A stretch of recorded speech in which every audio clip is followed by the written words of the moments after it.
Bagyong Egay hingpit ng nahimong super typhoon kategory ganang buntag nga mikusok-kusok sa Luzon area. Mga tropical cyclone wind signals nga giisa sa pipila ka lugar sa Eastern Visayas ug sa northernmost Cebu gilibkas. Apan matud sa Pag-asa Visayas nga di gihapon angay kumpiyansa kay gipakusgan sa bagyo ang hanging habagat. Ini ang report ni Femery Dumabo. Sa gipagawas nga Tropical Cyclone Bulletin number 19 ganihang alas 11 sa buntag, ana sa 270 kilometers east sa Tugigaraw City, Cagayan ang bagyo. Hinungdan nga pipila ka bahin sa Luzon area ang giisa na sa storm signal number 3, 2 ug 1. Gilibkas na hinuon ang mga storm signal nga giisa sa Eastern Visayas ug sa Northern Cebu. From typhoon category, so na-develop kining super typhoon category, and ang atong latest, ang Igay padayon kining gimintinar ang kanyang gikusgon samtang padayon kining nag-irog or naghulga dire sa may Northern Luzon.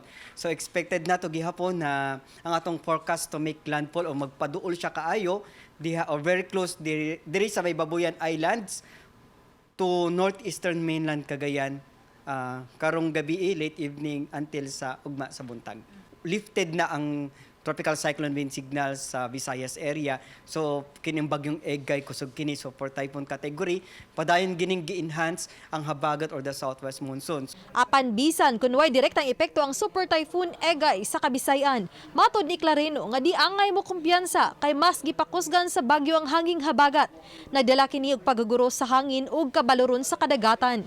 Gani alas 10:30 ganihang buntag nakatala ang Pag-asa maktaan sa labing kusog nga unos nga moabot sa 18 meter per second o 64.1 km per hour ug pagtaas sa bawod nga moabot sa 4.7 meters karong adlaw.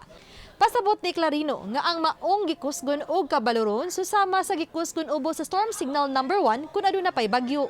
Kahapon, alas 2, nag-issue tang gale warning whole seaboard sa Visayas.